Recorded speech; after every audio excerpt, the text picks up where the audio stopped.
দ্রৌপদীর ৫ স্বামী ছিল, এই কথা তো আমরা সবাই জানি। কিন্তু এর পেছনের আসল পৌরাণিক রহস্যটা কি? কেন তাকে পঞ্চপাণ্ডবের স্ত্রী হতে হয়েছিল? মহাভারত অনুযায়ী এর আসল কারণ লুকিয়ে আছে দ্রৌপদীর পূর্বজন্মে। পূর্বজন্মে তিনি মহাদেব শিবের কঠোর তপস্যা করেছিলেন।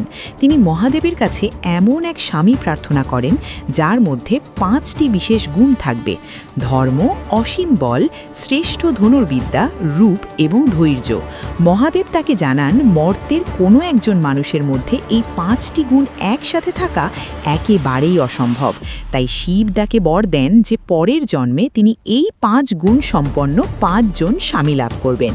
এরপর যখন অর্জুন স্বয়ম্বর-জিতে দ্রৌপদীকে ঘরে আনেন, তখন মাতা কুন্তী না দেখেই ভুলবশত বলে ওঠেন, যা এনেছো ৫ ভাই মিলে ভাগ করে নাও। মহাদেবের সেই বর আর মায়ের আজ্ঞা, এই দুইয়ের অদ্ভুত মিলনেই দ্রৌপদী পঞ্চপাণ্ডবের স্ত্রী হন।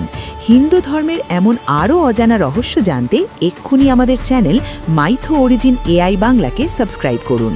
ধন্যবাদ।